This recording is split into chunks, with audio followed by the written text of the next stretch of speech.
السلام عليكم ورحمة الله وبركاته. دعوة هردفتوتا السيناتو أكم نجا فيادا مدي كيسان على في كيسان كان جرتان سلام تان جبا كيسان جرتان مرتي سنها جيسو يجا إيجا سكنتان تياران تنا واهي وجاستين كنا في أفران كنا خيستي جاسني نجا سادا ورانا تبلسوما أورمو فوري موتوم مقالو في أبوتي قداتي سيمتماني سيمنان أوان قدم تيف وان بريداد نجاي أمتاتي وامتي أبوتي قدا سنفرتني قالون أنا كنا متوقعتي فكا يا دا أورموتو يا دا غاري دا مالي بجنان نمني سام بلسوم سوديا منكون أمت مخانة نمتي أبوتي قدا نجاي نبا أمنتي دا هندجاي أنيو دا قهوديا ما كونيس غافي نمتايتو إنسان غافي سن ديبي سودا ورانا خنا فلاني قلاني سمنا نستاتي في موتو ما نسمته يا داس والتجيران بيجسان كيستي كون جلقبا غرتي سينا أجايبات جاتين فدا نوف أكا سينا داتي جلقبا يتون كان براتي أمو جال مرون حارت أدو سمبرتو أدو أجايبات أما أوتو حارت ورقا برسي جلقمتا أفركارتي يا ديرو وامت جابوتي قدا دي كموتو ما دي kan abbootii amantaa didee haaret baas qaama sadaffaadhaa gamtaa Afrikaadhaatti haaree barreeffatee jechuudha xalayaa. Kaleessaas waamicha jara kanaa didee Oromoo fi Oromoo jidduutti qaama sadaffaa nuu godhuu qabdanii jedhanii qaama sadaffaa godhaniif UN jedhamoo gamtaa Afrikaadhaa jedhamoo Ameerikaa jedhamoo namni tokko lafne Tanzaaniyaa sanatti teessuma jidduutti ta'an isaa fi mootummaa jidduutti. yaanni immoo inni achirra deefatee yaada dadhabaa namarraa isa achiin deemna kan heerrinsii fi seerrinis hin eeyyamne jechuudha. Tokkoffaa mootummaa naannoo Oromiyaa nuqqannu, humna Oromiyaadhaa guutuun nuqqannu, humna waraana federaalaatiin nuqqannu, mootummaan ce'umsaa jaaramuudhaa shikkir mootummaa. Jaalmarro xiyyaaqun alallam. Unatanyaa no alillam. Dhageessaa mi gurraa kun yaada fudhatama qabuun yaadni ati dhiyeessite. Sigalee akkuma heera addunyaadhattu ribilolaan tokkoo fi mootummaa jidduutti araarri hoggaaboo biyya san harkaa qabu mootummaa dhugaadhaas yoo dubbanne dhugaas harkaa qabu mootummaa wanta mootummaan dhiyeessee fi isaaniitiin laalameeti igarteen achi bootaan gartee sagantaa sanirratti araarri bu'ee waliigalteenis dhufaa jechuudha. Ati ammoo kanatti dhiyeeffattee aangoodha. Eega qoodinsa aangoodhaatii fi sagantee dantaa aangoodhaa qabaatte maqaa Oromoodhaatiin maa gaara seentee teessaahu.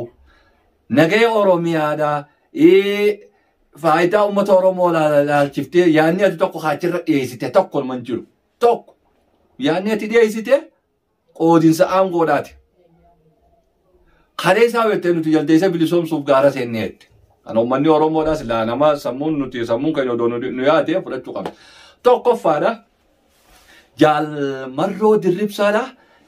Wanni gaara taa'uuf kaansariidha. Odoo ati kaansarii gaara keessatti ta'uu baatte jaalsanii waraana idilee sanii wajjin sirraa fottoqee hin galu jechuudha. Walumaan silaa akka taatanii. Waliin silaa cabsitanis milkooytanis waliin gartee facaatanis walumaan silaa akka taatan. Maaliif sirraa fottoqee gale? Akkuma inni miidiyaarra jechuudha. Rakkoo sii qaba dhibbatti heeraa fi seerri suma jan kan muree murteessu. Namoonni si jala jiru, waraanni si jala jiru, hooggantoonni si jala jiru tokko yaadni isaanii achiin deemu jechuudha. Keetum. Lammaaf kaansarii alatti uummattee duulumaasii alatti uummattee warra guyyaa tokko ijoolleen isaanii rakkattee hin beekne kan makiinaadhaan bobbaatee galtu. Oromiyaa keessatti ammoo qotee bulaa Oromoodhaa nagaa dhabsiisan isin deeggaranii maallaqaan. Sagalees isinii ta'anii uummanni Oromoodhaa kan biyya jirtan biyya rakkoo biyya san keessatti dhuftus yaada biyya san keessatti fi waanuma adda addaa kan qabu isinii harkaa qabu malee nuti ala jiru tokko furmaata harkaan qabnu nuti.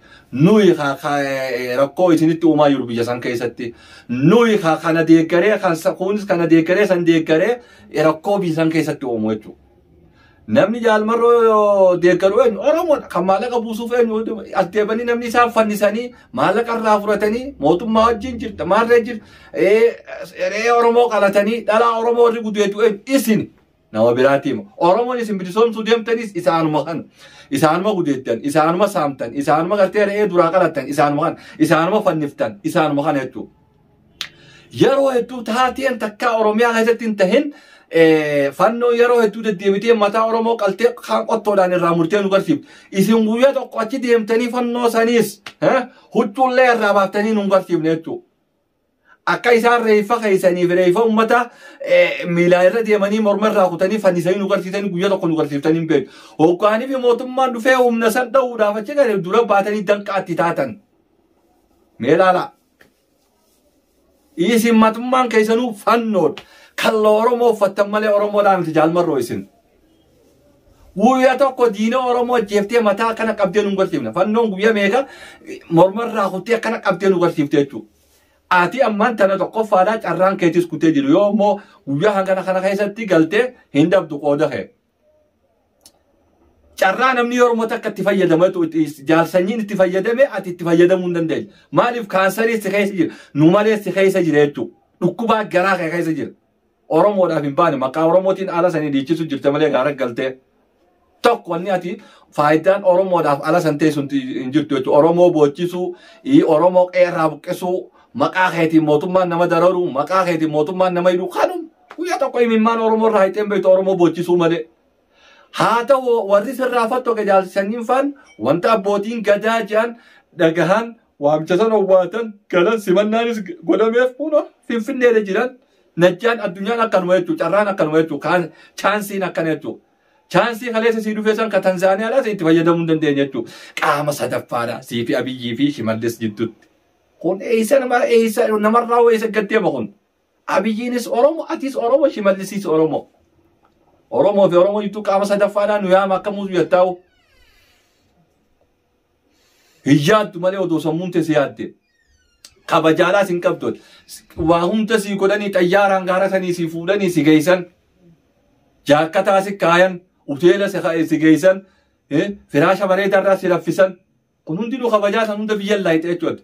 Deemtee akkuma jirtu sanuu hin qaanfattu aangoo waraana federaalaa nakkanna tan bakka Shimallis nakaaya mootummaan cimsaa diigamu bar mootummaa kana xiqqaatu bar filannoodhaan harkatee baraate eenyu si filat eenyu si beeka gaaraa dhufteetuma aangoo sikkannan eti eenyu bineensa moo namattuu maaltu namni adda si beekaa aangoo sikkan bilisummaan ati gaara teessee barbaadu ta'a akkam.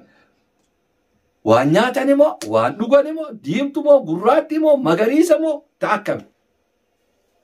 Cocololoytuudha immoo naafuu galuu dide jechuudha. Arrallee gaaruma san keessa teessee gamtaa Awurooppaadhaa, gamtaan Afrikaadhaa, akkana. Gamtaan Afrikaadhaa waa takka waan sii godhuun qabu. Waa takka. Chaansii silaa kaleessa itti fayyadamuu qabdu san itti fayyadamuu hin dandeenye. Maaliif nu malee si keessa jira kaa. Qabsoo gantaati hanga gantaati wal jaartanii aangoo walii hirtanii ijoolleen naannoo Oromiyaa naannoo biraarraa dhuftu diina laalcha diinaa qabdini fanniftanii ijjeeftan. Egaa akka feeteen gootan seeraa fi seerrinis kan muree murteessus kun eessa nama geessa adeeroo kun eessa nama geessa duraanuu jaldeessaan bilisoomsa jetteem deem bilisoomsa. Warri sillaa abbootii gadaa dhagahee waamicha dhagahee galee najjee chaansiin isuma kana chaansiin lamadaan jiru. Chaansiin lamadaa yeellam.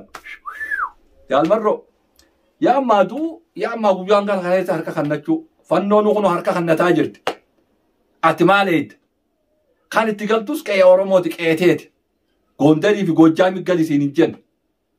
Qaama sadaffaa bosona taa'ee. Yaada dadhabsiisaa odoo beekuu kaleessaa dhiyeessee arraas. Ati qoodinsa aangoo dhiyeessite malee faayidaa Oromoodhaa baracharratti hin kaafne tokkollee tokko hin kaafne tokko. Egaa ammaas qaamni sadaffaa hanu juttuu dhufu gamtaan Afrikaadhaa hanu juttuu tokko namni juttuu dhufu hin jiru. Warri aqlii qabu nuti gamtaa Awurooppaadhaatis hin barbaannu gamtaa Afrikaadhaas hin barbaannu yoonniidhaas hin barbaannu waamicha abbootii keenya abbaa gadaa dhageenye jedhanii owwaatanii galanii chaansii saniif fayyadaman dhiira baga gale jaalsanyiin ijoolleen isaa wajjin galtees itti najjaan kana jechuun milkaawan chaansii lamadaan jiru kee ammoo lubbuu ta'e baraaruudhaaf guyyaa hanga kana keessa yoo galte ni milkooytu waan taatellee hin dabdu jechuudha ammoo sii kabajaaf irraa fuudhe. Gaara galtee qe'ee Oromoo sa'aatii 24 boochisaa dhalaa gudeetaa nama Oromoo fannisaa jaarsa boochisaa saamaa kan feete qalachaa kaamisaa kan bilisoomsuu deemtoota. Guyyuma tokko bara silaasiin deeggaraa uummataa fannoo akkasiin qaltee isin dallaa irra fanniftee nu garsiifte san osoo fanniftee nu garsiifte dhiira iyyatiin si deeggara uummata akka tanii irraa gartee namtichi kun lakkii wayyaadha jeeus hinuman qabdu takka numan qabdu. Takkaa gaafa 99 amaarri gabbee Oromoo qalee mataa nu garsiifne nuti. Salphina kan hunda siif fide Oromiyaa keessatti. Lama dammaas ummata shawaalaatiif ummata wallaggaa waan hin jechuu barbaadu kaleessa 90 silaa Facebook nin jiru imeelliinii fi gartee teknooloojiin akka ammaa kanatti babal'atee hin jiru 90 namni wayyaanee wajjin Harargee taa'ee ummata Harargee wal fichisiise adda bilisummaa Oromoodhaati. Maqaa adda bilisummaa Oromootiin Harargeen saamamtee namni meeqa dhumee gootonni meeqa hayyoonni meeqa achi buutee ta'e. Samboodaas Eertiraa ta'anii achi ta'anii nama fichisiisaa turan. Amata 23 Eertiraa ta'anii guyyaa tokko gabbaanii qawween hundoofne gaafa liyyuu hayliin akkasii Harargee ooluu marsitee nu fixxees guyyaa tokko asbaanii qawween hundoofne. Qawwee har'aan tana biyya Ahmad Abaaboo harka kaa'ee isaan Asmaraarraa isaan galche deebanii Oromoodhaatti qawwee garagalchan tana kaleessanii dhabne jechuudha. Wanni inni isinii jechuu barbaadu uummanni Harargeedhaa ABO jala harka akkana furateeti dantaa mataa isaa jala goree nagaan taa'u jira. Faashina kute helleellisin aadaati waan kana isin harka jalaa fudha. Yoo nagaa keessan barbaaddan yoo jiruu teessan barbaaddan uummanni Harargeedhaa malaa galeef kaleessa adda bilisummaa Oromoo ka uume isaan kan gadhaabees isaan laakiin eegammoo shirri isaan keessa harka seenee isaan ofitti eegalan bayyanatanii harka jalaa furatan. Yaa ummata Wallaggaa, yaa ummata Shawaa, yaa ummata Gujiidhaa, ummata Harargee irraa fakkeenya fudha. Isaanii abbootiin qabsoodhaa. Addi bilisummaa amma Oromoo amma yaatu tun diinaa akka dhaabe tan nama qaltu kalee isaan mana nama qaltu arraassanum saniifuu ummanni keenya kallixa Oromiyaa jirtan Harargee irraa fakkeenya fudha. Harargeenuu mana galtee taa'aa jirtu waan kana namni Harargee irraa akka lubbuuf fedhu hin jiru jala kan. Harargeen faayidaa takka irraa dhabdee eega wal nu ficcisiisuu malee eega diinaan nu ficcisiisuu malee waan akka irraa dhabnee sijaajaa jalaa marannee galle jechuudha. Faashina kutee leellisina ummata Shawaadhaa ummata Wallaggaa faashina kutee firraa dhiisa faashinni ABOdhaa faashina kute. ABO shaneen faashina kute. Faashina kuteef jettanii hidhatti hin galina. Faashina kuteef jettanii lubbuu teessan dabina. Ijoolleen marroo jala jirtus galaa manatti. Marroo waan akka faayidaa isin hin qabu yoo inni gaara sanitti isin fin yaammaa mootummaa dhufee isin fixuu ta'a isin harcaatu nan ga'e isin haftan. Kanaaf waniin isin jechuu barbaadu kanumaa jechuudha. Jaalmarroon nama kaayyate Oromoon hin kaayyan. Gufuu Oromoo ta'uudhaaf gaara sanii galee jechuudha. Shurrubbaa jeeliin dhawatee yookaan baaziliiniin gartee dhawatee wanni gaara sanii galeef gufuu Oromoo ta'uudhaaf. Kanaaf warri aqlii qabu gale. Warri abbootii gadaa dhagahe gale kan biraa kanaaf tokko man jiru jechuudha jaalmarroo malee. Kanaaf faashina kuteef ummata naannoo sanii wanni isinii dhaamu waan kan harka jalaa fudhaa jalaa harka maradhaa rifeensa irraa kutadhaa adawwii teessan faayidaa akka isin hin qaban. Kan lamadaat daasbooraan biyya alaa taa'ee biyya Arabaatii biyya Faranjii taa'e ka guyyaa tokko rakkatee hin beekne qe'ee teessan isin hin weerarin nagaa isin hin dhoorkin isinii fi mootummaa walafaa isin hin kaa'in. Hundi isaan mataa kiyyarraa kaaseen guyyaa tokko nagee dhabee hin beeku nagaan hin taa'u jira. Xiqqaattus ilmaan kiyyaa wajjin nagayaan qaba.